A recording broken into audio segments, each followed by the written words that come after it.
Guys, mau cerita, saya itu habis live streaming jualan. Ada seseorang itu yang komen, orang itu dari saya belum jualan emang selalu komen sama saya, tapi kalau komen itu kayak gimana gitu ya. Dia itu tahu persis siapa saya, tahu persis siapa nama KTP saya. Tapi saya nggak merasa punya teman namanya itu, nggak punya teman namanya itu, nggak punya saudara namanya itu. Nah, dia barusan komen gini, Mbak pulang, ibunya dirawat. Karena kan jenengan dulu juga dirawat. Terus kembali ke jalan yang benar. Katanya gitu. Nah, pertanyaan saya dalam hari, tapi nggak saya jawab itu. Lah kalau saya pulang, berarti saya meninggalkan suami saya. Sementara ibu saya sudah ada yang merawat adik saya. Lah kalau kita suami istri, saya meninggalkan suami saya untuk merawat orang tua, itu namanya saya juga nggak benar. Kalaupun mau merawat, ya orang tua saya yang saya bawa ke sini. Tapi masalahnya ibu saya masih kuat dan ada adik saya yang merawat. Kedua, dia menyarankan saya kembali ke jalan yang benar. Emang saya ada di jalan yang salah?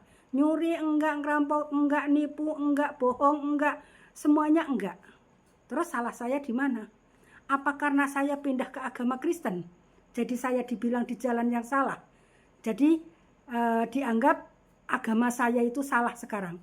Jadi yang benar agama saya yang dulu. Karena dia bilang kembali ke jalan yang benar, ke agama yang dulu. Intinya itu suruh ke jalan yang benar itu kembali ke agama yang dulu. Semua agama itu mengklaim itu benar. Tapi soal yakin itu berasal dari hati. Terus salah saya di mana? Jalan kebenaran itu ya Tuhan Yesus itu. Jalan kebenaran yang hidup. Ya kalau saya nggak mau kembali ke agama saya yang lama, ya memang saya nggak mau kembali. Sampai mati pun saya tetap agama Kristen. Saya sudah move on. Saya itu, ya sudah, saya udah pindah. Artinya saya harus menekuni, mentaati, dan saya harus lebih baik lagi dalam segala perkataan dan segala perbuatan. Kok dibilang suruh kembali ke jalan yang benar? Jalan yang benar buat saya ini ya, buat saya yang orang Kristen, jalan kebenaran adalah Tuhan Yesus. Jadi mau 1000 orang, 1.000.000 orang, sedunia orang bilang saya untuk kembali ke agama yang lama, tidak. Bukan agama saya yang lama jelek, tidak. Tapi saya yakin dan percaya di agama saya yang sekarang. Jadi kalau fanatik sama orang boleh, tapi jangan bilang seperti itu. Apalagi dia itu di namanya, di akunnya itu ada titelnya doktor. Doktor itu kan pikirannya lebih jauh lebih pintar daripada saya yang cuma tamat SMA. Tapi kenapa pola pikirnya itu masih seperti itu? Dan misalnya ada orang pindah dari agama C ke agama A, dari agama A ke agama D, itu kan hak masing-masing orang. Memeluk keyakinan dan agama itu di Indonesia itu dilindungi oleh undang-undang. Jadi mau beragama apa, selama agama itu resmi di Indonesia, itu nggak boleh orang melarang, nggak boleh orang memaksa. Terus kamu yang titelnya doktor, pikiran kamu kok begitu ceteknya? Emang kamu dulu sekolah itu nggak sekolah pas pelajaran, zaman dulu pasti pelajarannya PMP, bukan PPKN, bukan PMP. Karena saya yakin dia itu umurnya itu ya sepantaran saya atau bahkan mungkin lebih tua dari saya, karena dia akunnya itu privat. Akunnya privat dan fotonya itu foto berkelompok. Jadi saya nggak tahu dia itu yang mana. Dan di antara foto-foto berkelompok itu saya nggak ada yang kenal satupun.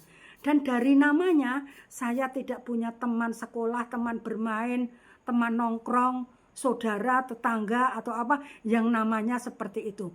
Mungkin itu nama palsu. Bisa jadi nama beneran, tapi memang bukan teman saya. Cuman dia mengenal saya. Dia mengenal saya seperti kayak kenal dari saya kecil. Jadi kayak dia itu kenal dari saya kecil. Tapi nama itu enggak ada di ingatan saya. Teman enggak, saudara enggak, tetangga enggak. Tapi kenapa sebegitunya fanatik ke saya? Nah kalau dia menganut agama A, ya sudah, itu kan pilihan dia. Begitu saya sekarang menganut agama B, yaitu pilihan saya. Perkara dulu saya menganut pilihan agama A itu karena agama warisan. Agama warisan karena saya bukan terlanjur sih, karena saya memang terlahir di agama A. Nah, begitu saya dewasa, saya bisa memilih dan saya memilih agama B. Dan itu saya akan pegang sampai saya mati, sampai akhir hayat saya.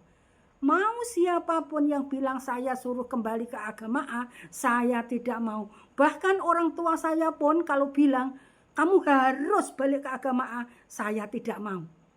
Tidak mau. Karena saya lebih cinta Tuhan daripada cinta saudara, cinta apa. Bahkan cinta ke orang tua saya, itu enggak boleh melebihi cinta kepada Tuhan. Takut kepada orang tua, masih harus takut lagi kepada Tuhan. Ya, buat yang merasa tadi komen itu, kamu kan seorang dokter, pikiran kamu itu jangan terlalu begitu ya. Sesuaikan dengan titel kamu, itu dokter beneran apa dokter-dokteran. Jadi buat kalian semua yang seperti itu, nggak boleh ya memaksa-maksa orang ya. Nggak boleh memaksa-maksa orang untuk memeluk agama ini, untuk tidak beragama itu nggak boleh ya. Karena itu kan kebebasan beragama itu dilindungi oleh undang-undang. Jadi yang merasa tadi komen seperti itu, jangan begitu lagi ya. Saya yakin kamu udah tua. Saya yakin kamu pantaran saya atau bahkan lebih tua dari saya. Dari dulu kamu ngikutin saya terus. Di TikTok dari awal main TikTok kamu ngikutin saya terus. Dan ternyata saya pikir karena kamu mengenal saya, kamu tahu nama saya di KTP aja kamu tahu. Saya pikir kamu orang baik. Dan ternyata kamu orang yang sangat fanatik. Fanatik kalau di dalam agamanya sendiri itu boleh. Tapi kalau fanatik dengan agama lain ya jangan ditunjukkan. Jadi kita itu hidup di Indonesia itu harus bertoleransi ya. Kamu pasti paham toleransi kan? Karena kamu kan seorang dokter. Kamu pasti pintar kan? Kamu seorang dokter. Saya ini cuma tamat SMA. Nggak pernah kuliah. Tapi saya tahu bagaimana kita bertoleransi, bagaimana hak-hak kita dilindungi oleh negara. Jadi jangan begitu ya. Udah tua itu ya yang baik-baik, mendekatkan diri kepada Tuhan, berbuat baik, berucap baik, bertingkah baik, gitu ya. Ini berlaku untuk teman-teman semua juga ya. Terima kasih yang sudah mendengarkan cerita saya sampai selesai. Terima kasih, Tuhan memberkati kalian semua.